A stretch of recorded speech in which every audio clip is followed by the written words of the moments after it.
Un homme est à genoux dans la poussière. Il ne s'appelle pas n'importe comment. Il s'appelle Valérien, et jusqu'à hier encore, il était l'homme le plus puissant de la Terre. Empereur de Rome. Maître de 40 légions. Seigneur d'un empire qui s'étend de l'Écosse aux sables d'Arabie.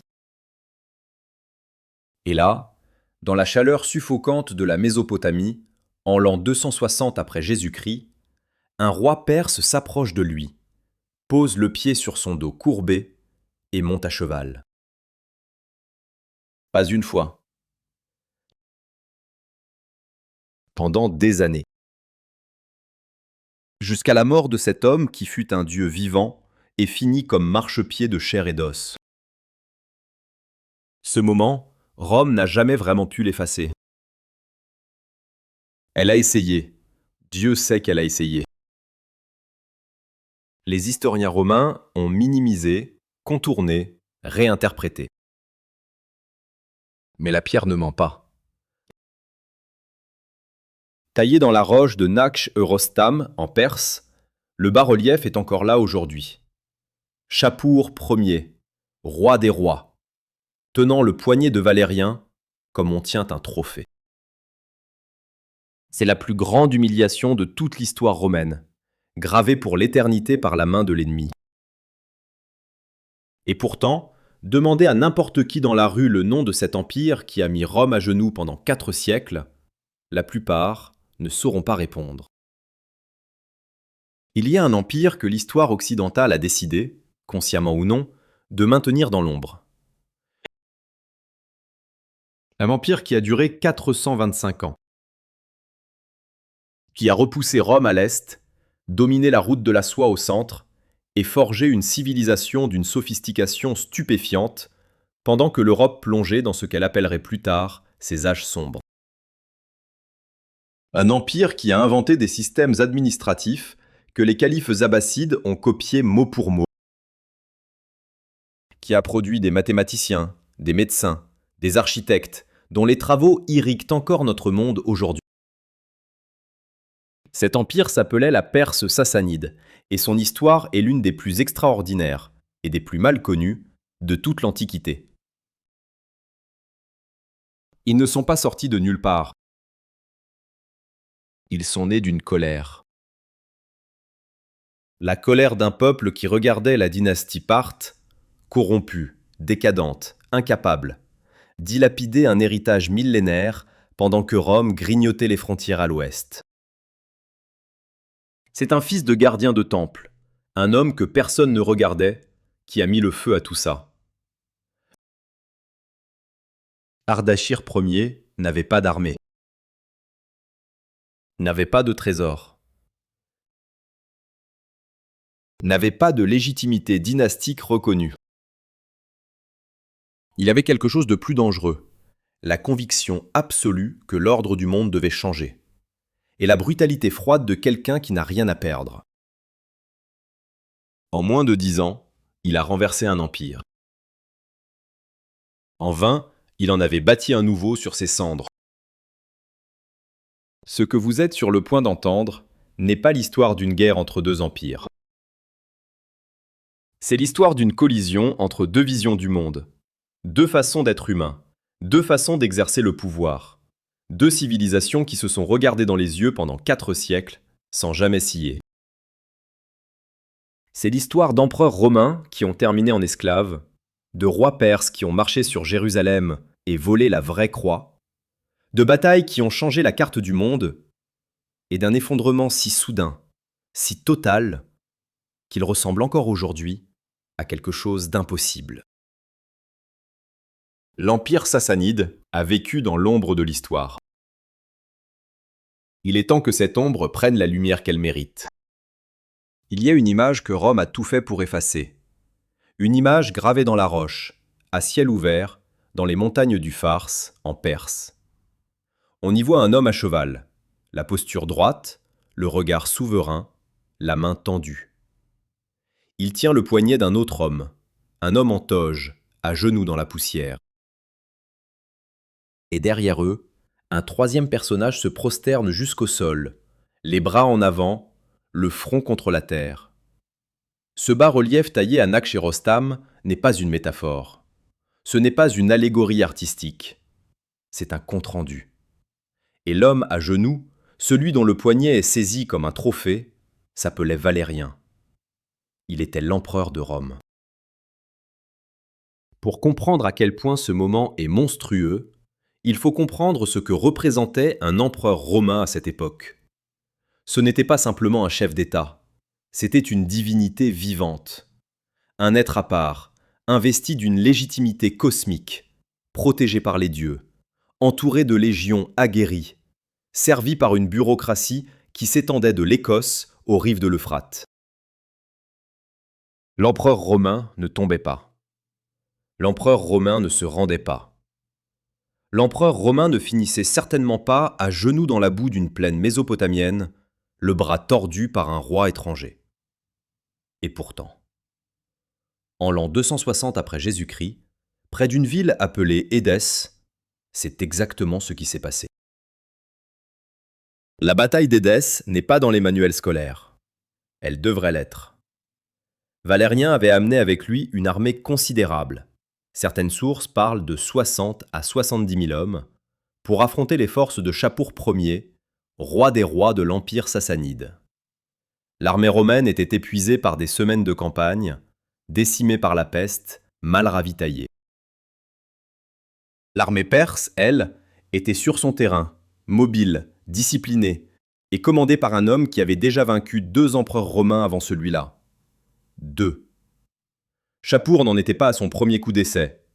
Gordien III était mort lors d'une bataille précédente, dans des circonstances que nous allons examiner. Philippe l'Arabe avait dû acheter la paix à prix d'or. Et maintenant, c'était au tour de Valérien de se présenter devant lui. Ce qui s'est passé exactement ce jour-là fait encore débat. Les sources romaines, naturellement, essaient de minimiser ou d'embellir. Certains historiens parlent d'une défaite militaire totale dans les règles. D'autres évoquent une ruse, un piège, une embuscade tendue par Chapour lors de prétendues négociations de paix. Ce qui est certain, ce que même les Romains n'ont pas pu nier, c'est le résultat. Valérien a été capturé, vivant, et amené enchaîné dans la capitale perse, Ctésiphon, comme preuve vivante de la supériorité sassanide. Il n'a jamais revu Rome. Il est mort en captivité, quelque part à l'est, dans un pays qu'il avait voulu conquérir et qu'il avait englouti. Mais revenons un instant en arrière, parce que cette histoire a un début que la plupart des gens ignorent. Pourquoi les Sassanides étaient-ils là, à cette époque précise, avec cette puissance précise? Qui étaient ces gens qui avaient surgi de nulle part, ou presque, pour prendre la place des Parthes et se transformer en l'ennemi le plus redoutable que Rome ait jamais affronté? La réponse commence environ 40 ans avant la capture de Valérien, dans une province reculée du plateau iranien, avec un homme dont le nom est presque inconnu en Occident, mais qui est, à tous les égards, l'un des révolutionnaires les plus efficaces de l'histoire ancienne. Ce bas-relief à Nakhchérostam existe encore. Vous pouvez le voir aujourd'hui, dans l'Iran moderne, à quelques kilomètres de Persépolis. Valérien est toujours là, toujours à genoux, le poignet toujours serré dans la main de Chapour. 2000 ans ont passé, les 2 empires ont disparu. Et cette image est encore là, intacte, à ciel ouvert, comme si la roche elle-même refusait d'oublier. Imaginez un homme que personne ne regarde. Pas un prince, pas un général, pas un héritier de quoi que ce soit. Le fils d'un gardien de temple, dans une province reculée du plateau iranien, une région appelée le Fars, berceau ancestral de la civilisation perse. Un homme qui grandit entre les colonnes d'un sanctuaire dédié au feu sacré, qui apprend les textes zoroastriens avant d'apprendre à tenir une épée, et qui regarde autour de lui avec des yeux qui ne voient pas ce que les autres voient. Parce que là où les autres voient un empire stable, l'empire parthe des Arsacides qui règne depuis près de 500 ans, lui voit quelque chose d'entièrement différent. Il voit une carcasse. Il voit un cadavre qui ne sait pas encore qu'il est mort. Les Parthes, il faut le dire clairement, avaient eu leur heure de gloire. Ils avaient stoppé Rome à Car en l'an 53 avant Jésus-Christ, une bataille cataclysmique où le général romain Crassus avait perdu la vie, ses aigles légionnaires et toute prétention romaine à dominer l'Orient. Ils avaient tenu la frontière pendant des siècles, absorbé les coups, repoussé les invasions. Mais à l'aube du IIIe siècle après Jésus-Christ, l'empire parthe n'était plus qu'une ombre de lui-même. La dynastie arsacide se déchirait dans des guerres civiles incessantes, des prétendants au trône se succédaient à un rythme qui rendait toute politique étrangère cohérente impossible, et les grandes familles nobles avaient accumulé un pouvoir si considérable que le roi des rois n'était plus, dans les faits, qu'un arbitre impuissant entre des seigneurs qui lui obéissaient quand ça les arrangeait. C'est dans ce vide que grandit Ardashir. Son père, Papak, était le gardien du temple d'Anaïta à Istar, une position religieuse, pas militaire, mais une position qui conférait un prestige local réel dans une société où la religion et le pouvoir étaient tissés ensemble depuis des millénaires. Papak avait lui-même des ambitions. Il avait manœuvré pour s'emparer du titre de roi local de la région du Fars, vassal des Parthes, dans des circonstances qui ressemblent fort à une usurpation habilement déguisée en succession légitime. Ardashir avait appris à son école. Quand Papak meurt, c'est son fils aîné, Shapur, pas Ardashir, qui hérite du titre. Ardashir règle le problème avec une efficacité froide. Shapur meurt dans un accident de cheval, dont les circonstances n'ont jamais été tout à fait éclaircies. Ardashir devient roi du Fars. Et là, tout s'accélère. Ce qui se passe entre l'an 215 et l'an 224 après Jésus-Christ est l'une des révolutions de palais les plus fulgurantes de l'histoire ancienne. Ardashir commence par soumettre les petits rois voisins du Fars, un par un, avec une combinaison de diplomatie musclée et de violence directe quand la diplomatie échoue. Il forge des alliances, absorbe des armées, étend son territoire. Les Arsacides, à Ctésiphon, regardent ça d'un œil distrait au début. Un vassal ambitieux de plus dans une province lointaine, rien d'inhabituellement inquiétant. Ils ont tort de ne pas s'inquiéter. Ils comprennent leur erreur trop tard, quand Ardashir n'est plus un seigneur régional, mais le maître de facto de l'Iran du Sud, et qu'il marche vers le nord avec une armée aguerrie et une légitimité idéologique qu'il a eu des années pour construire et affiner. Parce que voilà ce qui distingue Ardashir d'un simple seigneur de guerre opportuniste. Il ne se bat pas seulement sur les champs de bataille. Il se bat sur le terrain des idées, de la mémoire et de la foi. Son discours est simple, puissant et quasiment impossible à contrer. Il dit « Les Parthes ne sont pas de vrais Iraniens. Ils viennent des steppes du Nord. Ils ont toujours été des étrangers sur cette terre. Ils ont laissé les feux sacrés s'éteindre dans les temples. Ils ont laissé la vraie foi zoroastrienne se corrompre, se diluer, se mélanger à des superstitions étrangères. Lui, Ardashir, fils d'un gardien de temple, descendant des prêtres qui ont gardé la flamme, lui est le vrai héritier de Cyrus et de Darius. Le retour de la légitimité perse authentique après 500 ans d'occupation déguisée. C'est brillant, c'est imparable, et ça marche. La bataille décisive arrive en l'an 224.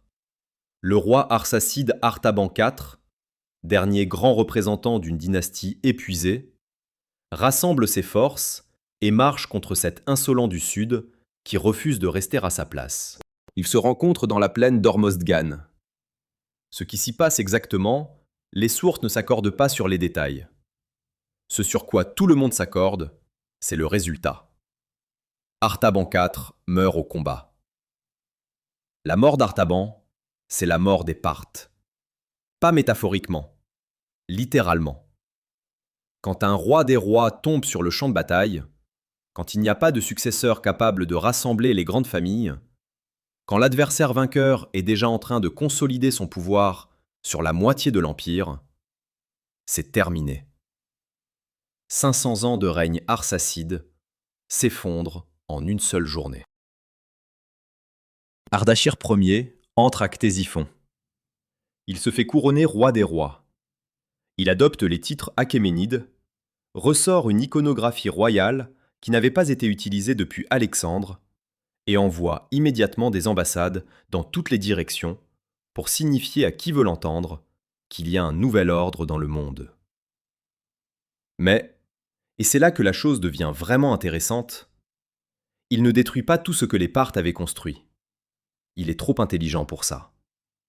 L'administration parthe, les routes commerciales, les réseaux de collecte des impôts, il les absorbe, les réorganise, les met à son service.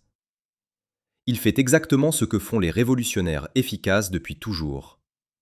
Il change qui est aux commandes, sans casser la machine qui fait tourner l'État.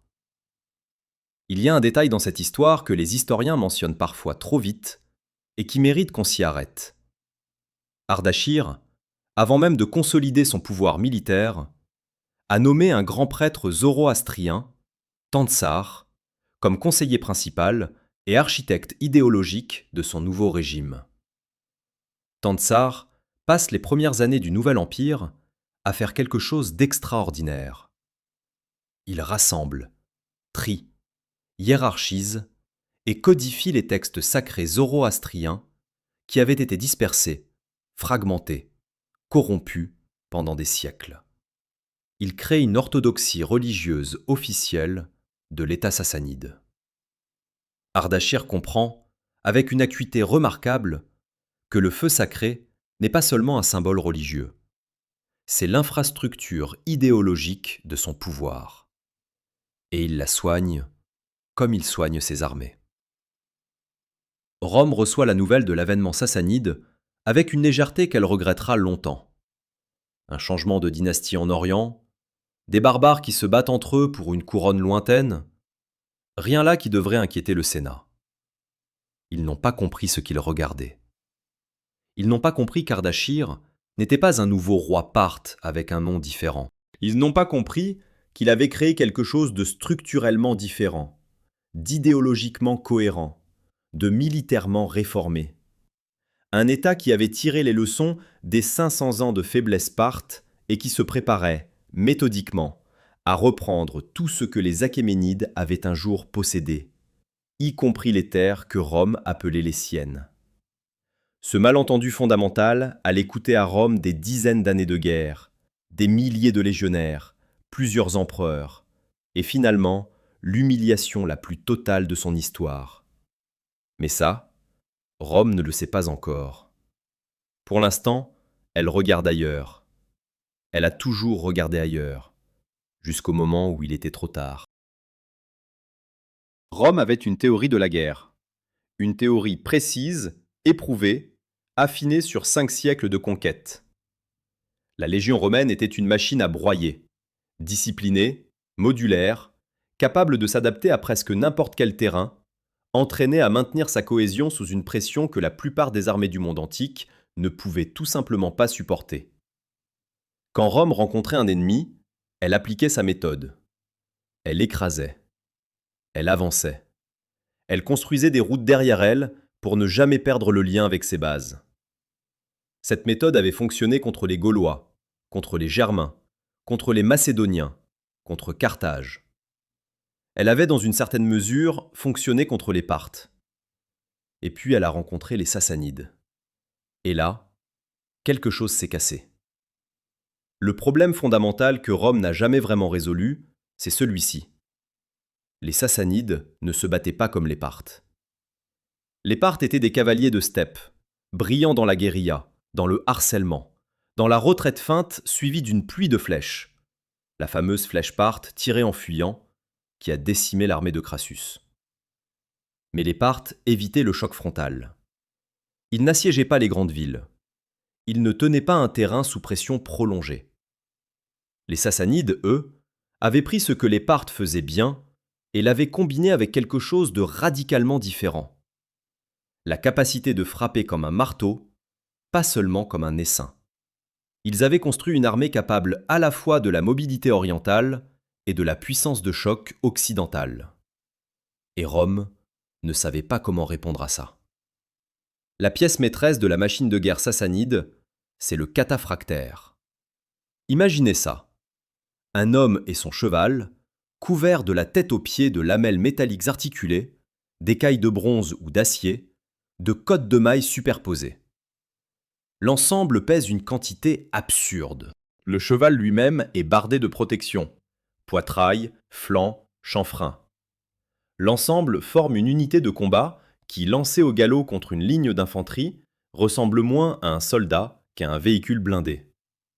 Les légionnaires romains, habitués à briser les charges de cavalerie légère avec leurs javelots et leur formation en tortue, se sont retrouvés face à quelque chose pour lequel leur manuel tactique n'avait pas de réponse claire. Les javelots rebondissaient, les épées glissaient sur les écailles. Et derrière les cataphractaires venaient les éléphants de guerre, les archers montés, les fantassins lourds.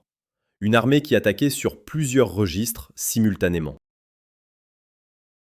Mais la cavalerie blindée n'est qu'une partie de l'histoire. Ce qui rendait l'armée sassanide vraiment dangereuse, c'était sa capacité de siège. Les Parthes avaient ignoré les grandes forteresses romaines, les contournaient, les bloquaient vaguement avant de passer à autre chose. Les Sassanides, eux, avaient investi massivement dans l'art du siège. Ils avaient recruté des ingénieurs, certains capturés lors de raids sur des territoires romains, d'autres héritiers de traditions mésopotamiennes qui remontaient à Babylone et à l'Assyrie. Ils construisaient des tours de siège, des catapultes, des béliers protégés, des galeries de mines pour saper les fondations des murailles. Quand une ville sassanide décidait de prendre une cité romaine fortifiée, elle ne la contournait pas. Elle l'ouvrait. Comme une boîte. Il y a une bataille qui illustre parfaitement cette doctrine militaire, et elle est presque inconnue du grand public occidental. En l'an 252, Chapour Ier s'empare d'Antioche. Antioche, la troisième ville de l'Empire romain, la capitale de l'Orient romain, une métropole de 500 000 habitants. Il ne la contourne pas, ne l'assiège pas pendant des années, ne négocie pas sa reddition. Il la prend. Rapidement, brutalement, totalement. Il déporte une partie de sa population en Perse pour reconstruire une ville miroir qu'il appelle V. Antioche Chapour, littéralement meilleure qu'Antioche, construite par Chapour. C'est un message stratégique autant qu'une démonstration militaire. Il dit à Rome : nulle part chez toi n'est à l'abri, pas même tes plus grandes villes. Mais ce qui me fascine dans la machine de guerre sassanide, ce n'est pas seulement sa puissance technique, c'est sa structure idéologique. L'armée sassanide n'est pas juste une force de frappe, c'est un projet politique en mouvement. Chaque campagne est précédée et suivie d'une mise en scène soigneusement orchestrée. Les victoires sont immédiatement gravées dans la roche, proclamées en plusieurs langues, transformées en récits épiques diffusés à travers l'Empire. Les prisonniers de valeur ne sont pas simplement exécutés ou revendus. Ils sont intégrés dans la démonstration de puissance royale. Valider Chapour comme roi des rois au sens absolu du terme implique que les rois étrangers se prosternent devant lui, littéralement, physiquement, devant témoins. Et il s'assure que cette image circule. Il faut aussi parler d'un élément que Rome a systématiquement sous-estimé, la logistique sassanide. Une armée ne vaut que ce que valent ses lignes d'approvisionnement.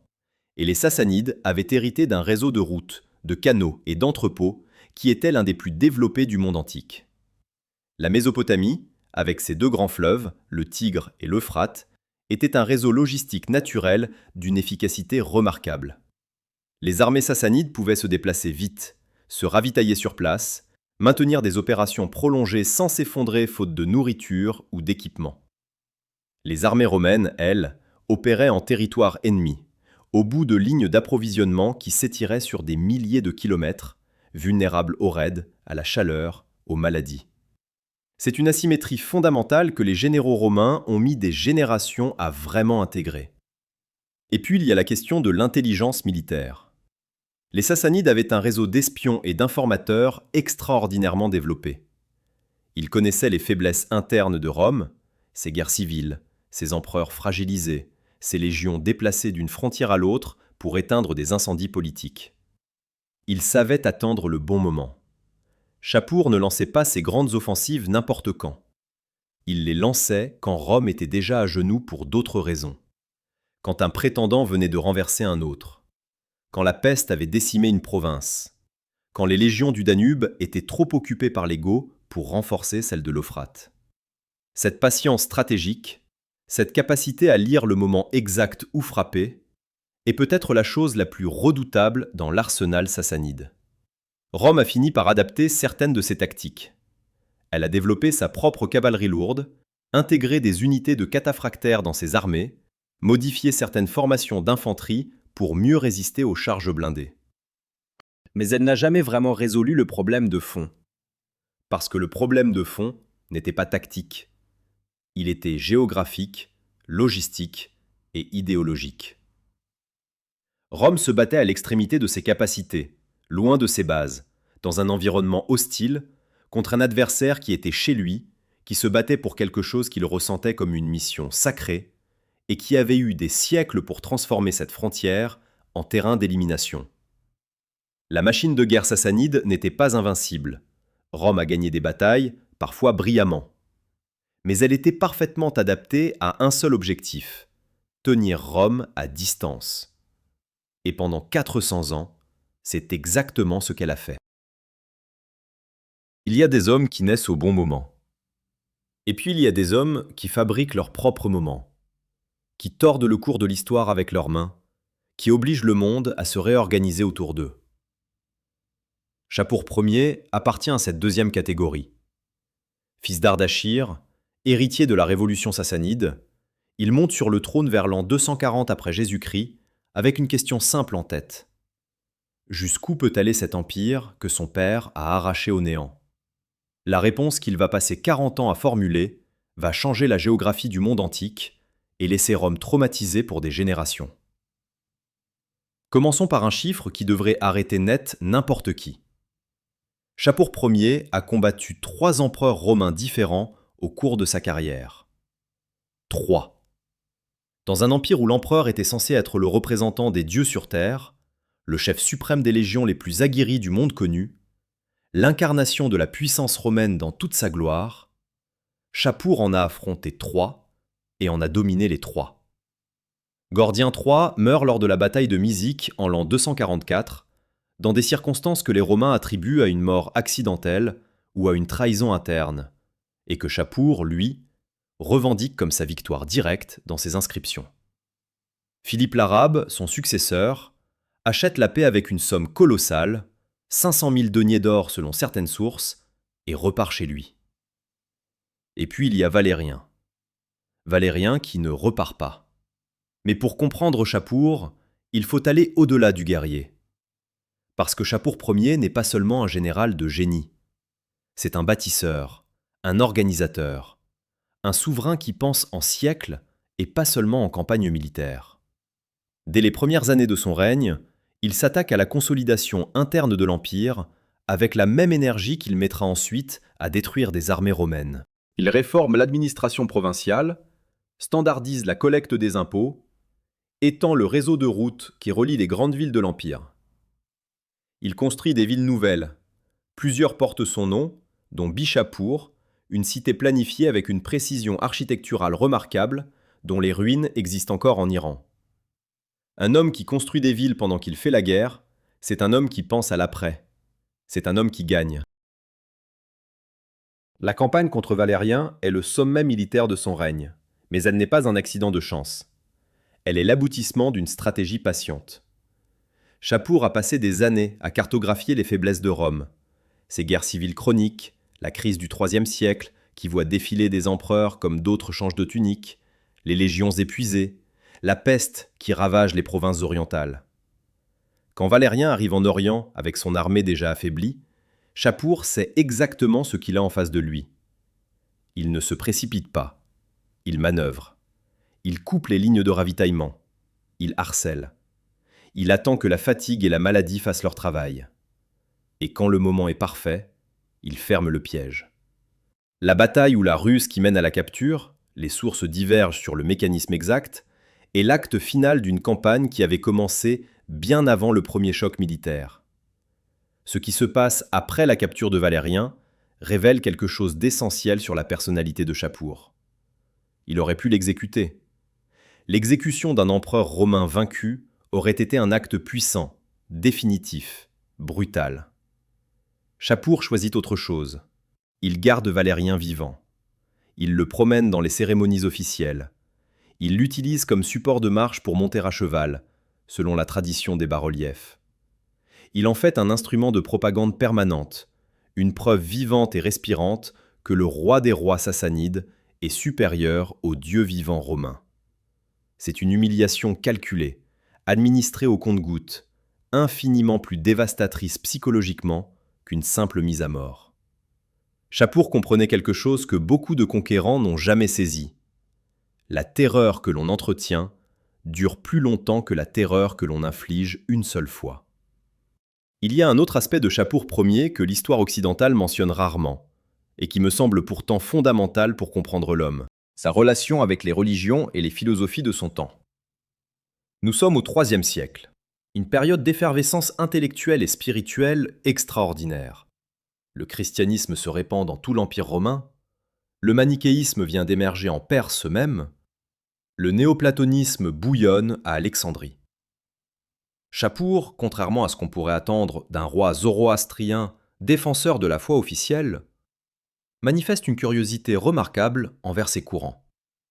Il protège Mami, le fondateur du manichéisme, lui accorde audience, lui permet de prêcher dans son empire. Il s'intéresse aux philosophes grecs, il fait traduire des textes médicaux et scientifiques indiens et grecs en moyen perse. Dans un monde où les rois brûlent les livres aux étrangers, Chapour les collectionne. Ce détail-là dit quelque chose sur l'intelligence de l'homme que ses victoires militaires ne suffisent pas à exprimer. Les conquêtes territoriales de Chapour sont spectaculaires. En plus d'Antioche, dont nous avons déjà parlé, il s'empare de 70 villes selon ses propres inscriptions. Un chiffre qui peut sembler exagéré, mais qui reflète l'ampleur réelle de ses campagnes en Syrie, en Cappadoce, en Cilicie. Il pousse les frontières sassanides plus loin à l'ouest qu'elles n'avaient jamais été. Il déporte des dizaines de milliers de captifs romains, artisans, ingénieurs, soldats, civils, vers l'intérieur de l'Empire perse, où ils sont intégrés dans des projets de construction colossaux. Le barrage de Chouchtar, un ouvrage hydraulique d'une sophistication stupéfiante, est construit en grande partie par ces prisonniers romains sous la direction d'ingénieurs impériaux perses. Chapour prend les cerveaux de Rome et les met au service de la Perse. C'est, là encore, de la stratégie à long terme déguisée en pillage. Rome ne se remet pas facilement des coups de Chapour. La capture de Valérien déclenche une crise politique immédiate. Son fils Galien doit gérer simultanément la catastrophe orientale et une série de sécessions dans les provinces occidentales. L'Empire romain se fragmente temporairement en 3 entités distinctes. C'est l'Empire des Gaules à l'ouest, l'Empire de Palmyre à l'est, et ce qui reste de Rome au centre. Cette fragmentation, Chapour la regarde avec satisfaction depuis Ctésiphon. Il n'a pas besoin de finir le travail. Rome est en train de se démembrer toute seule, et c'est en grande partie parce que le choc psychologique de la défaite orientale a brisé quelque chose dans la confiance que les provinces avaient envers le pouvoir central. Chapour Ier meurt vers l'an 270. Il laisse derrière lui un empire 2 fois plus grand que celui qu'il a hérité, une armée réformée et victorieuse, des villes nouvelles, des infrastructures étendues et une collection de bas-reliefs qui proclament ses victoires pour l'éternité dans la roche des montagnes du Fars. Il laisse aussi quelque chose d'immatériel, mais peut-être plus durable. La certitude, gravée dans l'identité sassanide, que Rome n'est pas un adversaire insurmontable. Que le roi des rois perses peut regarder l'empereur romain dans les yeux, et que c'est l'empereur qui baisse le regard en premier. Cette certitude-là, transmise de règne en règne, de génération en génération, est l'héritage le plus lourd que Chapour lègue à ses successeurs. Et ils vont s'en souvenir pendant encore 300 ans. Dans chaque grande ville de l'Empire sassanide, il y avait un feu. Pas une torche, pas une lampe à huile, pas un foyer domestique. Un feu sacré, entretenu nuit et jour par des prêtres dont la seule fonction dans l'existence était de s'assurer que cette flamme ne s'éteigne jamais. Ces feux n'étaient pas des symboles décoratifs. Ils étaient la colonne vertébrale visible d'un État théocratique, la manifestation physique d'un pacte entre le roi des rois et le Dieu suprême, Ahura Mazda. Et chaque fois qu'un nouveau roi montait sur le trône sassanide, l'un de ses premiers actes officiels était d'allumer un feu royal à son nom. Un feu qui brûlerait tant qu'il régnerait et qui s'éteindrait à sa mort. La politique et le divin étaient dans l'Empire sassanide non pas mélangés, mais fondus, inséparables. Et cette fusion était à la fois la plus grande force et la plus grande fragilité du régime. Le zoroastrisme est l'une des religions les plus anciennes encore pratiquées sur Terre. Il précède le christianisme de plusieurs siècles, l'islam de plus d'un millénaire. Fondé sur les enseignements du prophète Zoroastre, ou Zarathustra, quelque part entre le 2e et le 1er millénaire avant Jésus-Christ, il pose une vision du monde d'une cohérence frappante. L'univers est le théâtre d'un combat cosmique entre Ahura Mazda, le principe du bien, de la lumière et de l'ordre, et Ahriman, le principe du mal, des ténèbres et du chaos. Chaque être humain est un combattant dans cette guerre. Chaque acte juste renforce la lumière. Chaque acte mauvais, renforce les ténèbres. Et le roi des rois, est le lieutenant terrestre d'Ahura Mazda, son représentant dans le monde matériel, chargé de maintenir l'ordre cosmique contre le chaos. Ce cadre théologique n'est pas une abstraction philosophique pour les Sassanides. C'est une technologie politique d'une efficacité redoutable. Quand Ardashir Ier renverse les Parthes, il ne dit pas simplement qu'il est plus fort ou plus légitime dynastiquement. Il dit que les Parthes avaient laissé Ahriman corrompre l'Empire, que les feux sacrés s'étaient éteints ou avaient été mal entretenus, que la vraie doctrine zoroastrienne avait été diluée et contaminée. Lui, Ardashir, restaure l'ordre cosmique. Sa victoire militaire est donc la preuve directe de la faveur divine. C'est du génie politique emballé dans de la théologie. Et ça fonctionne, parce que dans un monde où tout le monde croit sincèrement que les dieux interviennent dans les affaires humaines, cette logique est absolument implacable. Le corps sacerdotal des mages, les prêtres zoroastriens, est l'autre phase de cette équation. Sous les Sassanides, les mages ne sont pas de simples officiants religieux relégués dans leur temple. Ils sont une classe politique à part entière, avec leur propre hiérarchie, leurs propres tribunaux, leurs propres revenus tirés des terres sacrées. Et surtout, leur propre capacité à légitimer ou à délégitimer un roi. Le grand prêtre zoroastrien, le Mobadan Mobad, est la deuxième figure la plus puissante de l'Empire, après le roi lui-même. Et parfois, dans les périodes de faiblesse royale, il est la première. Cette relation entre le trône et l'autel est une danse permanente, parfois harmonieuse, souvent tendue, et à plusieurs reprises dans l'histoire sassanide, franchement violente. Il y a un épisode que j'ai du mal à chasser de l'esprit quand je pense à cette dynamique. Au IVe siècle, un roi sassanide nommé Kartir, en réalité Kartir était un grand prêtre, pas un roi, mais son pouvoir effectif dépasse celui de plusieurs monarques de son époque, mène une purge religieuse d'une ampleur stupéfiante. Il fait graver ses propres inscriptions triomphales dans la roche, à côté de celles des rois, une pratique sans précédent pour un prêtre. Dans ces inscriptions, il liste avec une fierté à peine dissimulée les communautés qu'il a persécutées. Chrétiens, juifs, bouddhistes, manichéens, brahmanes. Il a tracé une ligne de démarcation nette entre l'orthodoxie zoroastrienne officielle et tout le reste. Et il a convaincu le pouvoir royal de mettre la force de l'État derrière cette ligne. C'est le premier grand exemple dans l'histoire de ce qu'on appellera plus tard la persécution religieuse d'État organisée. Et il se produit en Perse sassanide, pas à Rome.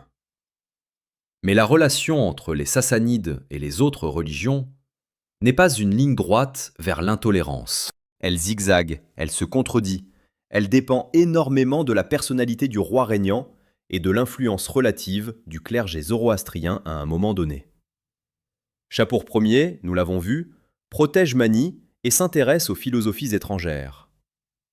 Certains rois sassanides ont des épouses chrétiennes, et ces reines ont parfois exercé une influence protectrice sur les communautés chrétiennes de l'Empire. La grande communauté juive de Babylonie, héritière de la déportation babylonienne des siècles plus tôt, prospère dans l'Empire sassanide à des périodes où elle est persécutée dans l'Empire romain. La réalité de la politique religieuse sassanide est beaucoup plus complexe, beaucoup plus pragmatique et beaucoup plus intéressante que le simple tableau d'un État théocratique écrasant tout ce qui n'est pas conforme. Il faut parler d'un moment particulier où la religion devient littéralement une arme de guerre entre Rome et la Perse. Quand Constantin légalise le christianisme dans l'Empire romain au IVe siècle, puis quand ses successeurs en font la religion d'État, quelque chose change fondamentalement dans la façon dont les Sassanides regardent leur propre sujet chrétien. Jusqu'alors, les chrétiens de Perse étaient une minorité religieuse parmi d'autres, pas particulièrement suspecte. Après Constantin, ils deviennent potentiellement des agents d'une puissance étrangère ennemie, Rome, qui partagent leur foi. La logique est cruelle mais compréhensible. Si le roi de Rome est le défenseur de votre Dieu, et que votre roi est en guerre contre Rome, votre loyauté est structurellement douteuse. Les persécutions de chrétiens sous Shapur II au IVe siècle ne sont pas, dans l'esprit du roi, de la théologie. Elles sont de la sécurité nationale. Ce que les Sassanides ont réalisé, et que beaucoup d'empires après eux ont tenté de reproduire, c'est qu'une religion d'État efficace ne se contente pas de justifier le pouvoir, elle le structure de l'intérieur. Le calendrier zoroastrien rythme la vie administrative et agricole de l'Empire. Les fêtes sacrées sont des occasions de redistribution symbolique de la richesse royale vers le peuple. Les temples du feu sont des centres communautaires autant que des lieux de culte. Le clergé est un réseau d'information et d'administration qui pénètre dans chaque province, chaque ville, chaque village. Enlever le zoroastrisme de l'Empire sassanide, ce n'est pas enlever la religion, c'est enlever le système nerveux. L'Empire s'effondrerait en quelques semaines. Et c'est précisément pourquoi la conquête islamique du 7e siècle est si extraordinaire. Elle ne détruit pas seulement un État, elle arrache un système nerveux et en implante un autre. Ce qui est remarquable, c'est que le zoroastrisme ne disparaît pas. Il résiste, se contracte, survit dans des communautés de plus en plus petites. En Perse d'abord, puis en Inde, où des réfugiés zoroastriens fuient l'islamisation et fondent la communauté parsie de Bombay. Ces Parsis, aujourd'hui encore, entretiennent des feux sacrés, dont certains brûlent en continu depuis plus de 1500 ans. Des feux allumés sous les Sassanides qui ont traversé la chute d'un empire, la conquête arabe, des siècles d'exil, et qui brûlent encore aujourd'hui dans des temples de Mumbai. Si vous voulez une image de ce que signifie la résilience d'une civilisation, c'est celle-là. Un feu qui refuse de s'éteindre. Pendant que Rome brûlait, et elle a beaucoup brûlé, au sens propre comme au sens figuré, entre le IIIe et le Ve siècle, quelque chose d'extraordinaire se construisait à l'est. Ctésiphon, la capitale sassanide sur les rives du Tigre, n'était pas simplement une ville, c'était une démonstration, une déclaration d'intention architecturale, intellectuelle et politique, taillée dans la pierre et le stuc, étendue sur des kilomètres de berges fertiles, peuplée d'artisans, de marchands, de savants et de diplomates venus des quatre coins du monde connu. Au 5e et 6e siècle, Ctésiphon est probablement la plus grande ville du monde. Plus grande que Constantinople, plus grande que ce qui reste de Rome. Et pourtant, demandez à n'importe quel lycéen européen de la nommer, vous obtiendrez un regard vide. L'histoire a ses angles morts, et Ctésiphon en est l'un des plus scandaleux. L'arc de Ctésiphon existe encore. Ou plutôt, ce qu'il en reste existe encore. Une voûte parabolique en briques cuites d'environ 35 mètres de hauteur, vestige de la salle du trône du palais royal sassanide, l'Iwan de Khosrow. Pendant des siècles, cet arc a été la plus grande voûte en maçonnerie non renforcée du monde.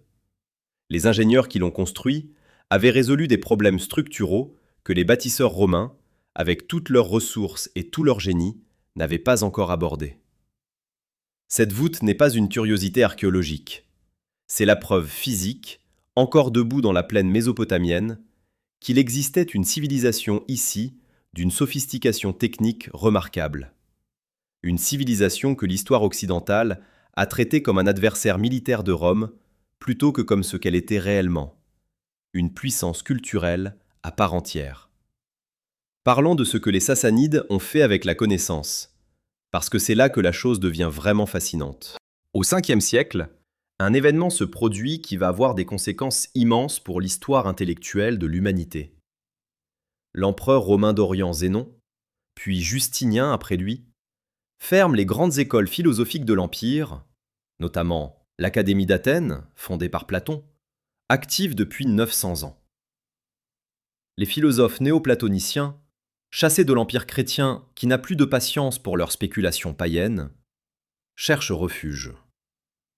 Ils trouvent ce refuge en Perse sassanide, à la cour de Khosrow Ier, qui les accueille avec enthousiasme, les finance, et leur demande de traduire leurs textes en moyen perse. Les grandes œuvres de Platon, d'Aristote, de Galien, d'Hippocrate arrivent ainsi en perse, traduites, commentées, intégrées dans une tradition intellectuelle déjà riche. Et c'est de là, quelques siècles plus tard, que les savants arabes les redécouvriront pour les retransmettre à l'Europe médiévale. Le chemin qui va de la philosophie grecque à la Renaissance européenne passe par Ctésiphon. Presque personne ne le sait. Khosrow Ier, surnommé Anushirvan, l'immortel, règne de l'an 531 à l'an 579. Il est, avec Shapur Ier, le souverain le plus remarquable de toute la dynastie sassanide. Mais là où Shapur était essentiellement un conquérant, Khosrow est un réformateur. Il réorganise l'administration fiscale de fond en comble, remplaçant un système de collecte arbitraire et corrompu par une évaluation cadastrale précise des terres et une taxation proportionnelle à leur rendement réel. Il crée 4 grands commandements militaires régionaux pour remplacer l'organisation féodale chaotique qui permettait aux grands nobles de mobiliser, ou de ne pas mobiliser, leurs troupes selon leur bon plaisir. Il restructure la hiérarchie sociale en créant une classe de petite noblesse militaire, les dikanes, qui lui est directement redevable et qui forme l'épine dorsale d'une armée professionnelle, loyale à l'État plutôt qu'aux grands seigneurs. C'est, en substance, ce que ferait un ministre des Finances et un chef d'état-major compétent du XXe siècle, mais au VIe. L'Académie médicale de Gundi Shapur est peut-être la réalisation la plus extraordinaire de l'âge d'or sassanide, et la moins connue. Fondée dans la province du Khouzestan, elle combine des traditions médicales grecques, indiennes et iraniennes, dans ce qui est de facto le premier hôpital universitaire de l'histoire. Des médecins formés à Gundi Shapur diagnostiquent, opèrent, expérimentent et enseignent selon des méthodes d'une sophistication que l'Europe occidentale ne retrouvera pas avant le XIIe ou XIIIe siècle. Ils pratiquent des interventions chirurgicales documentées, développent des pharmacopées, théorisent sur la transmission des maladies. Quand les Abbassides fondent Bagdad au 8e siècle et veulent créer la plus grande institution médicale du monde islamique, ils font venir les médecins de Gundi Shapur. Encore une fois, le fil invisible passe par la Perse sassanide. Le commerce est l'autre pilier de la prospérité sassanide, et il est colossal. Ctésiphon est le nœud central d'un réseau commercial qui s'étend de la Chine à la Méditerranée, de l'Inde à l'Afrique de l'Est. La route de la soie ne traverse pas seulement l'empire sassanide, elle en dépend. Les douanes perses sur les marchandises en transit représentent une source de revenus considérable, et les Sassanides ont l'intelligence de maintenir les routes sûres et les caravaniers en bonne santé, plutôt que de les pressurer jusqu'à ce qu'ils cherchent des itinéraires alternatifs. Les marchands sogdiens, des Iraniens orientaux dont les colonies commerciales s'étendent jusqu'en Chine, opèrent sous la protection et avec la bénédiction de l'Empire sassanide. La soie, les épices, les pierres précieuses, le coton indien, le papier chinois, l'ivoire africain, tout cela converge vers Ctésiphon avant de repartir vers Constantinople, Antioche et les marchés méditerranéens. Les arts sassanides méritent qu'on s'y arrête, parce qu'ils ont exercé une influence qui dépasse de loin les frontières de leur empire. La vaisselle en argent sassanide, des plats, des coupes, des aiguières décorées de scènes de chasse royale, de motifs floraux élaborés, de figures mythologiques, se retrouvent dans des trésors de l'Oural à la Méditerranée. Ces objets n'étaient pas seulement exportés comme marchandises, ils voyageaient comme cadeaux diplomatiques, comme signes de prestige, et les cours qui les recevaient les copiaient, les imitaient, les adaptaient. La soierie sassanide est encore plus influente. Les motifs textiles perses, les palmettes, les oiseaux affrontés, les médaillons circulaires, sont repris par les tisserands byzantins, puis par les tisserands islamiques, puis par les tapissiers médiévaux européens. La prochaine fois que vous verrez un tapis oriental avec des médaillons géométriques, sachez que vous regardez un écho lointain des ateliers de Ctésiphon. Mais l'âge d'or a une ombre. La prospérité sassanide repose sur un équilibre fragile entre le pouvoir royal, la noblesse militaire et le clergé zoroastrien. Chaque fois que cet équilibre se rompt, et il se rompt régulièrement, l'empire tremble. Le mouvement mazdakite au Ve siècle est l'exemple le plus dramatique de cette fragilité. Mazdak, un prêtre zoroastrien réformateur, prêche une doctrine d'égalité radicale. Les richesses doivent être partagées. Les femmes ne peuvent être la propriété exclusive d'un homme. Les grandes fortunes nobiliaires sont une offense à l'ordre divin. Sa doctrine se répand comme un incendie dans les couches populaires d'un empire où les inégalités sont immenses. Le roi Kavad Ier le soutient d'abord, peut-être pour affaiblir la noblesse, avant de se retourner contre lui. Son fils Khosrow Ier fait massacrer Mazdak et ses partisans dans un bain de sang soigneusement orchestré. L'ordre est restauré, mais la cicatrice reste. Et les questions que Mazdak avait posées, sur la justice, sur le partage, sur les limites du pouvoir, ne disparaissent pas avec lui. Elles attendent, patientes, la prochaine fois que l'Empire vacillera. Il y a une ligne sur la carte du monde antique qui ne ressemble à aucune autre. Elle court de la mer Noire au golfe Persique, traverse des déserts, des montagnes, des plaines alluviales et des gorges rocheuses. Sur cette ligne, pendant 400 ans, 2 empires se sont saignés mutuellement dans une guerre qui n'a jamais vraiment cessé, seulement changé d'intensité, de théâtre et de protagoniste. Les historiens appellent ça les guerres romano-sassanides, comme si c'était une série d'événements distincts et délimités. Ce n'est pas ça. C'est une seule chose. Une saignée continue, une pression permanente, une tension qui structure les 2 empires de l'intérieur autant qu'elle les oppose de l'extérieur. Comprendre cette guerre, c'est comprendre pourquoi le monde médiéval ressemble à ce qu'il est et pas à autre chose. La géographie de ce conflit n'est pas neutre. Il y a 3 zones de friction principales, et chacune a sa propre logique. La Mésopotamie du Nord, autour des villes de Nisibé et de Singara, est la zone de choc frontal, des plaines ouvertes où les grandes armées peuvent manœuvrer, où les villes fortifiées changent de main à chaque génération, où les batailles rangées déterminent provisoirement qui contrôle quoi. L'Arménie est la 2e zone, et c'est peut-être la plus complexe. un royaume tampon avec sa propre identité, sa propre noblesse, sa propre église chrétienne à partir du IVe siècle, que Rome et la Perse se disputent par procuration, par mariage dynastique, par pression diplomatique et par invasion directe quand la patience s'épuise.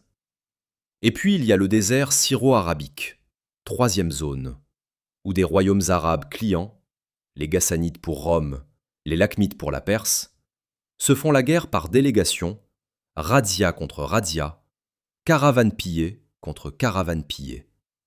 La bataille de Singara, en l'an 344, est l'une de ces batailles que l'histoire a presque oubliées et qui mérite pourtant qu'on s'y attarde. L'empereur romain Constance II, fils de Constantin, héritier d'un empire christianisé, affronte Shapur II dans une confrontation qui résume à elle seule toute l'absurdité et toute la brutalité de cette guerre sans fin.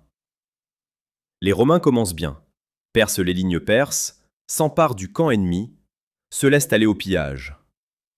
Et là, dans ce moment de victoire apparente, les légionnaires font ce que des soldats fatigués et mal commandés ont toujours fait.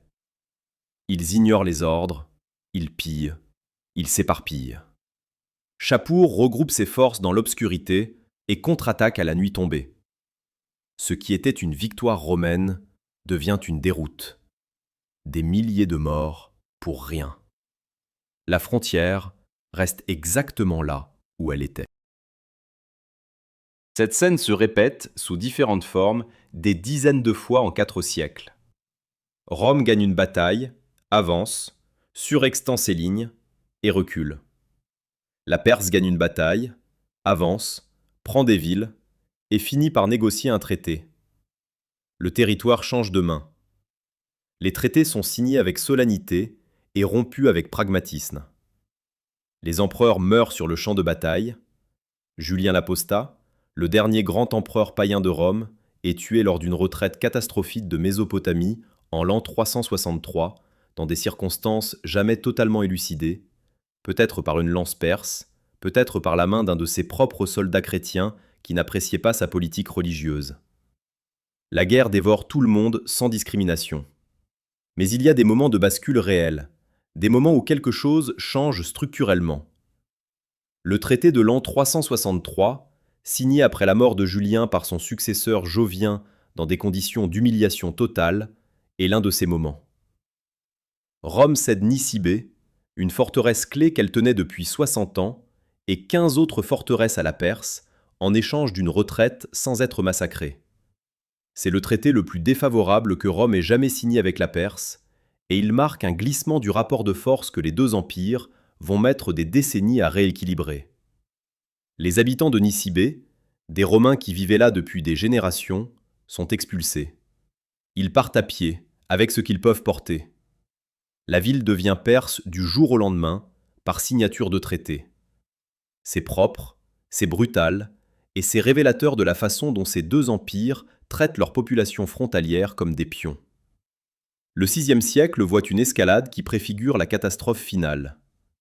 Khosrow Ier, cet administrateur brillant dont nous avons parlé, est aussi un guerrier redoutable qui n'hésite pas à utiliser la force quand la diplomatie atteint ses limites.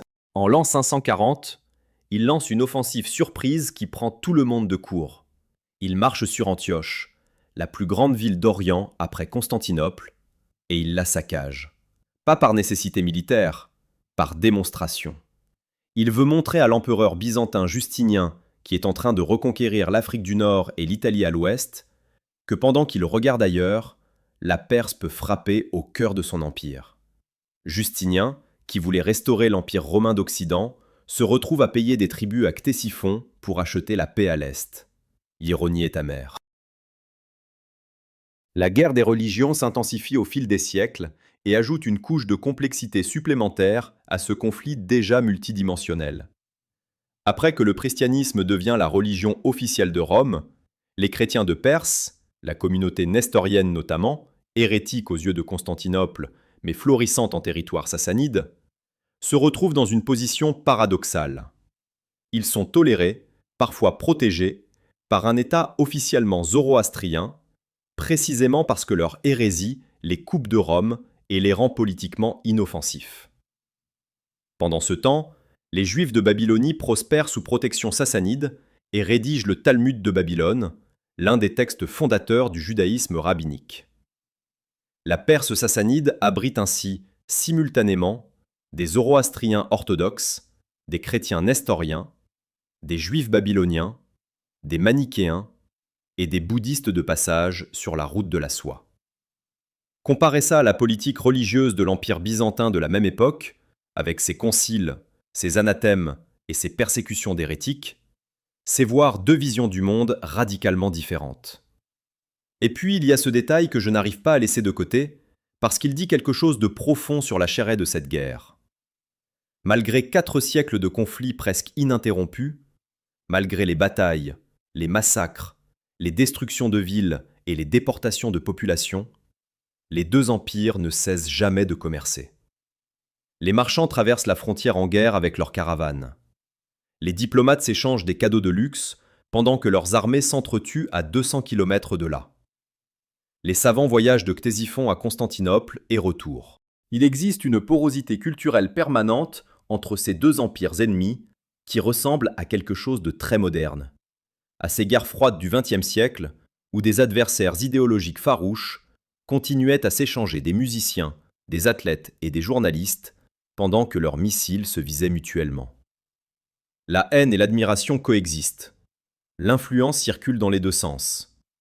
Et au bout de 400 ans de ce régime, les deux empires se ressemblent bien plus qu'ils ne voudraient l'admettre. Dans leur bureaucratie, dans leur art, dans leur façon de faire la guerre et dans leur façon de la justifier.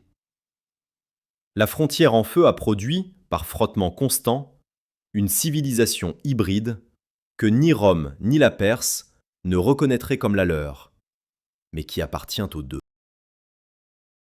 En l'an 622, l'empire sassanide est à son apogée absolu. Jamais, depuis les Achéménides, un empire perse n'a contrôlé autant de territoires. L'Égypte est sassanide, la Syrie est sassanide, la Palestine est sassanide. Les Perses ont pris Jérusalem en l'an 614 et emporté avec eux la relique de la vraie croix, le trésor le plus sacré de la chrétienté byzantine, transporté triomphalement jusqu'à Ctésiphon. Les armées perses campent en Anatolie, à quelques jours de marche de Constantinople. L'empire byzantin est acculé, saigné, au bord du gouffre. Héraclius, l'empereur byzantin, envisage sérieusement d'abandonner Constantinople et de se replier en Afrique du Nord. Et 20 ans plus tard, l'empire sassanide n'existe plus. 20 ans. Pour un empire qui avait résisté 4 siècles. Quelqu'un peut m'expliquer comment c'est possible ? La réponse commence par un nom. Khosrow II. Surnommé Parviz, le victorieux, il règne depuis l'an 591 et il a, dans sa première phase de règne, tout d'un grand roi. Il reconquiert des territoires perdus, stabilise les frontières, continue la tradition culturelle et administrative de ses prédécesseurs. Mais il y a quelque chose qui se déforme en lui au fil des années. Quelque chose que les chroniqueurs perses et byzantins décrivent avec des mots différents, mais qui revient toujours au même. Une hubris croissante. Une déconnexion progressive avec la réalité. Une conviction que les victoires militaires sont la preuve de sa faveur divine, plutôt que le résultat de circonstances favorables et de généraux compétents. Il commence à traiter ses meilleurs officiers avec une suspicion paranoïaque. Il fait exécuter Bahram Choubin, l'un des généraux les plus brillants de l'Empire, sur la base de rumeurs de trahison. Quand vous éliminez vos meilleurs cerveaux militaires parce qu'ils vous font de l'ombre, vous êtes en train de scier la branche sur laquelle vous êtes assis. Les campagnes de conquête qui semblent si triomphantes entre 603 et 620 sont, vues de l'intérieur, une catastrophe annoncée. Elles coûtent des ressources colossales, hommes, équipements, ravitaillements, sans générer de revenus stables en retour, parce que les territoires conquis sont dévastés, leur population en fuite ou hostile, leurs infrastructures détruites. L'Empire sassanide étire ses lignes logistiques jusqu'à la rupture pour maintenir des armées d'occupation en Égypte, en Syrie, en Palestine et en Anatolie simultanément. Les provinces perses historiques, le cœur de l'Empire, sont vidées de leurs ressources pour alimenter cette machine de guerre insatiable. Les impôts augmentent, les réquisitions se multiplient, et la population, qui supportait déjà le poids d'un État centralisé exigeant, commence à plier sous un fardeau qui devient insupportable. Pendant ce temps, Héraclius fait quelque chose que personne n'attendait de lui. Au lieu de défendre Constantinople pied à pied, il prend une décision qui ressemble à de la folie, mais qui s'avère être du génie. Il laisse ses frontières, embarque son armée sur des bateaux, débarque en Anatolie orientale et attaque la Perse directement, en profondeur, en coupant les lignes de communication entre les armées perses d'occupation et leurs bases arrières. C'est une manœuvre digne d'un manuel de stratégie moderne. Frapper non pas là où l'ennemi est fort, mais là où il est vulnérable. Là où une victoire aura des effets en cascade. En l'an 626, alors que les Perses et leurs alliés avares assiègent Constantinople par terre et par mer, Héraclius est en train de ravager la Médie, le cœur historique de l'Empire sassanide. Il brûle Ganzak, détruit les temples du feu zoroastrien, renverse les symboles du pouvoir royal perse. Le choc psychologique est immense. La bataille de Ninive, en décembre 627, est le tournant définitif. Héraclius affronte l'armée perse commandée par le général Razad dans une plaine de Mésopotamie du Nord. La bataille dure des heures. Razad, l'un des derniers grands généraux sassanides encore en vie, les autres ayant été exécutés ou écartés par la paranoïa de Khosrow, est tué au combat. L'armée perse se désintègre. Et là, quelque chose se produit à Ctésiphon qui n'avait jamais eu lieu dans toute l'histoire de la dynastie sassanide. Une révolution de palais.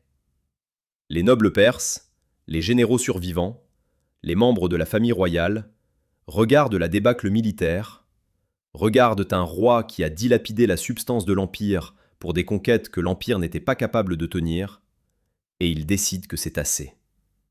Khosrow II est renversé, puis exécuté, par ses propres fils. Voilà où en est l'Empire sassanide en l'an 628. Ce qui s'ensuit est l'une des spirales de décomposition politique les plus rapides de l'histoire. En 4 ans, entre 628 et 632, l'Empire sassanide connaît pas moins de 10 rois différents. 10. Certains règnent quelques mois, un règne quelques semaines. Il y a des reines, faits sans précédent dans l'histoire sassanide, ce qui montre l'état de désorganisation totale de la succession. Chaque faction nobiliaire pousse son candidat. Chaque candidat est renversé par la faction suivante avant d'avoir eu le temps de consolider quoi que ce soit. Le trésor royal est épuisé par les guerres de Khosrow. L'armée est décimée par les campagnes successives et les épurations. Les provinces sont exsangues. Et dans ce moment précis, depuis les déserts d'Arabie, arrive quelque chose que personne n'avait vu venir. Les armées arabes unifiées sous la bannière de l'islam sont, en l'an 632, une force que les Sassanides n'auraient pas prise au sérieux 10 ans plus tôt. Les Arabes de la péninsule avaient toujours été là. Des tribus, des marchands, des guerriers occasionnels, des clients des grandes puissances. L'idée qu'ils pourraient constituer une menace existentielle pour le troisième empire le plus puissant du monde aurait fait sourire n'importe quel stratège perse de la génération précédente. Mais voilà ce que le stratège perse de la génération précédente n'aurait pas calculé. La différence entre une armée qui se bat pour un salaire et une armée qui se bat pour une conviction. Les premiers combattants arabes musulmans sont animés par quelque chose que les cataphractaires sassanides, épuisés et mal payés, n'ont tout simplement plus.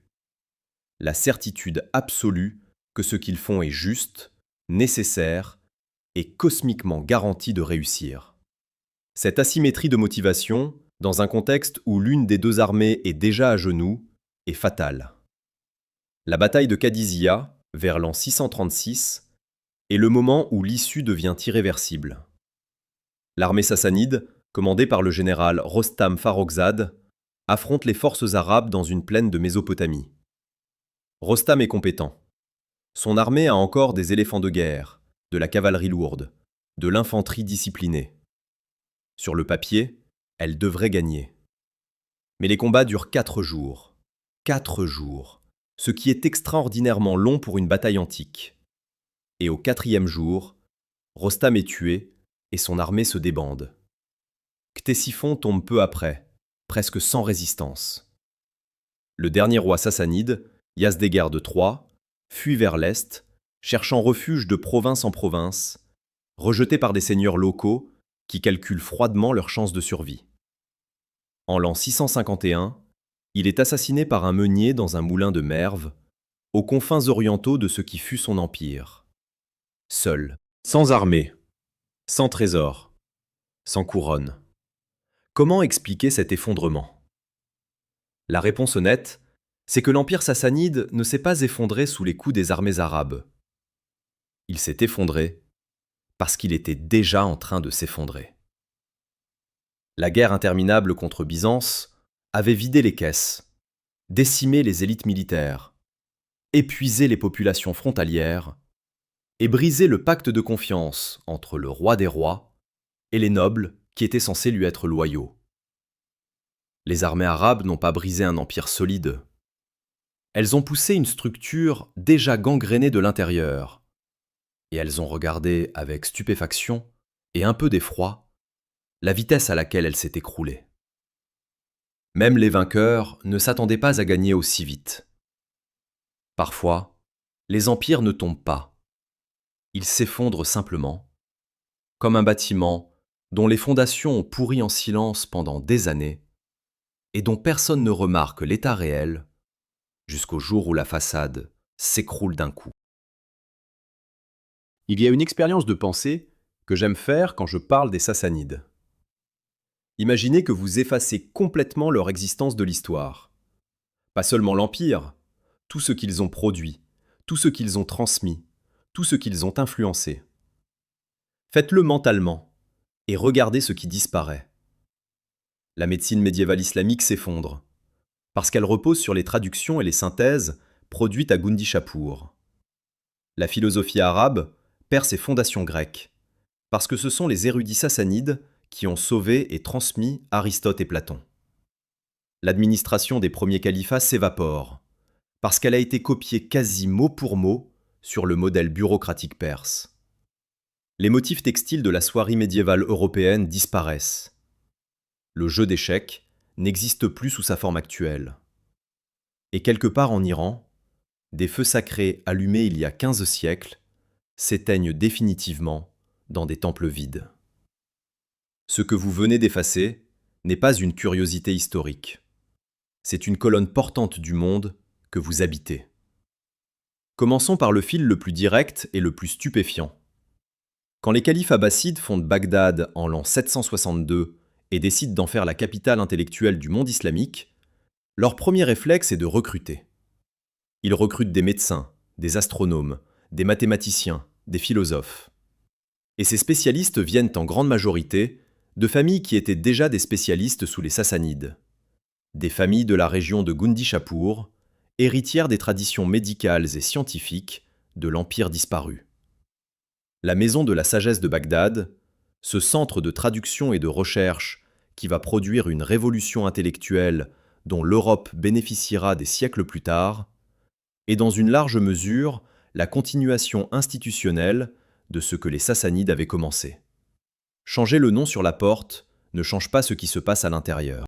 Le système administratif est encore plus frappant. Les premiers califes arabes étaient des guerriers, des prédicateurs, des chefs tribaux, pas des bureaucrates. Gouverner un empire de plusieurs millions de kilomètres carrés, avec des peuples aux langues, aux traditions et aux religions différentes, nécessite une infrastructure administrative sophistiquée qu'ils n'avaient tout simplement pas. Ils ont pris celle des Sassanides. Les diwans, les registres administratifs, les systèmes de collecte des impôts fonciers, les hiérarchies provinciales, les protocoles de cour, même certains titres officiels, tout cela vient directement de l'empire sassanide, arabisé dans la forme, mais perse dans la substance. Les fonctionnaires perses qui avaient servi les rois sassanides servent maintenant les califes, avec les mêmes méthodes, les mêmes outils, le même savoir-faire. La conquête a changé qui est au sommet. Elle n'a pas changé comment on fait tourner la machine. Mais l'héritage sassanide ne s'arrête pas aux frontières du monde islamique. Il rayonne bien au-delà, dans des directions que l'on n'attendrait pas. Prenez la chevalerie médiévale européenne. Ce code d'honneur guerrier, centré sur le cavalier lourdement armé, loyal à son seigneur, défenseur des faibles, animé par une éthique du combat noble. L'origine de ce modèle est complexe, mais l'un de ses fils conducteurs remonte directement au chevalier cataphractaire sassanide et à l'idéal du guerrier aristocratique perse, tel qu'il a été transmis à travers les textes byzantins, puis arabes, puis croisés. Le chevalier en armure qui peuple les romans arthuriens doit plus à Ctésiphon qu'il ne le sait. Il serait très mécontent de l'apprendre. Le jeu d'échecs mérite une mention particulière, parce que son histoire est une métaphore presque trop parfaite de la façon dont les idées circulent sans laisser de signature. Le jeu est inventé en Inde, sous une forme appelée Chaturanga. Il arrive en Perse sassanide au VIe siècle, probablement via des échanges commerciaux ou diplomatiques. Les Perses le transforment, l'enrichissent, l'intègrent dans leur culture aristocratique, au point qu'il devient un art de cour, un outil pédagogique pour former les nobles à la stratégie militaire. Ils lui donnent un nom, Chatrang, puis Chatranj, et codifient ses règles. Quand les Arabes conquièrent la Perse, ils adoptent le jeu et le diffusent à travers le monde islamique, jusqu'en Espagne maure. De là, il entre en Europe médiévale, où il devient les échecs. Chaque fois que vous bougez un pion sur un échiquier, vous faites un geste dont la généalogie passe par les cours sassanides du VIe siècle. Voilà ce que signifie un héritage invisible. Il y a une dimension de cet héritage que les historiens occidentaux ont longtemps minimisée, mais qui mérite d'être nommée clairement. L'impact sassanide sur l'identité iranienne elle-même. La conquête islamique n'a pas effacé la Perse. Elle l'a recouverte d'une nouvelle couche, mais en dessous, la continuité est remarquable. La langue persane survit, arabisée dans son vocabulaire, mais structurellement intacte. La littérature persane médiévale, qui va produire Ferdowsi, Rumi, Omar Khayyam, s'abreuve directement à la mémoire sassanide. Le Shahnameh de Ferdowsi, l'épopée nationale iranienne rédigée autour de l'an 1000, est pour une large part une glorification de l'ère sassanide, ses héros, ses rois, ses valeurs. L'Iran islamique a absorbé la conquête arabe et a continué à se définir, en partie, comme l'héritier de Cyrus, de Darius et de Shapur. Le zoroastrisme comme religion d'État a disparu. La fierté persane comme identité civilisationnelle n'a jamais disparu. La communauté parsie de Mumbai est le symbole humain le plus saisissant de cette continuité. Ces descendants de réfugiés zoroastriens qui ont fui d'Iran islamique il y a plus de 1000 ans et ont trouvé refuge sur la côte ouest de l'Inde, forment aujourd'hui une communauté d'environ 50 000 personnes. Ils ont maintenu leur foi, leurs rituels, leurs feux sacrés, leur calendrier zoroastrien, leur nom perse, tout cela pendant 1000 ans, dans un pays étranger, entouré d'hindous, de musulmans, et plus tard de colonisateurs britanniques. Certains de leurs feux sacrés, comme nous l'avons dit, brûlent en continu depuis l'époque sassanide. Ils ont produit des industriels, des juristes, des scientifiques, des chefs militaires d'une importance considérable pour l'histoire de l'Inde moderne. La famille Tata, qui a fondé l'un des plus grands conglomérats industriels du monde, est Parsi. Le dernier vestige vivant de l'Empire sassanide est une communauté de 50 000 personnes à Mumbai. Et elle est encore là. Alors voilà la question que je veux vous laisser. La question qui me tourne dans la tête depuis que j'ai commencé à creuser cette histoire. Pourquoi l'Occident a-t-il mis si longtemps à regarder les Sassanides en face? Pourquoi cet empire, qui a dominé la moitié du monde connu pendant 4 siècles, qui a humilié Rome à répétition, qui a produit une civilisation d'une richesse et d'une sophistication extraordinaires, dont l'héritage structure des pans entiers de notre monde actuel, reste-t-il aussi peu connu en dehors des cercles académiques spécialisés? La réponse facile, c'est de dire que l'histoire est écrite par les vainqueurs. Les Romains ont écrit leur version, les Byzantins ont écrit leur version, les historiens arabes ont écrit leur version, et dans chacune de ces versions, les Sassanides apparaissent comme des antagonistes, jamais comme des protagonistes. Mais la réponse honnête est plus inconfortable que ça. Nous avons construit une narrative de l'histoire où la civilisation coule de Grèce vers Rome, vers l'Europe chrétienne, vers la modernité occidentale. Une ligne droite, propre, qui arrange tout le monde. Les Sassanides ne rentrent pas dans cette ligne. Ils la compliquent.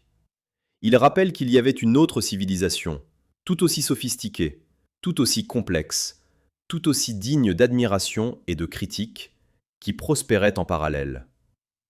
Et que notre monde est en partie leur monde aussi, qu'on le veuille ou non. Ce bas-relief à Nakhchérostam, celui avec lequel nous avons commencé, Chapour tenant le poignet de Valérien dans la poussière, est encore là. Il sera là demain. Il sera là dans 1000 ans si personne ne le détruit. La roche se souvient mieux que les hommes. Et elle a une patience que les empires n'ont jamais eue. L'empire sassanide a vécu 425 ans. Il a disparu il y a près de 14 siècles. Et pourtant, si vous savez où regarder, dans un traité médical arabe, dans un motif de tapis, dans les règles d'un jeu d'échecs, dans un feu qui brûle à Mumbai, dans les structures administratives d'État que vous n'imaginez pas liées à la Perse, vous le trouvez encore partout. Les empires meurent. Les idées qu'ils portent refusent de les suivre dans la tombe.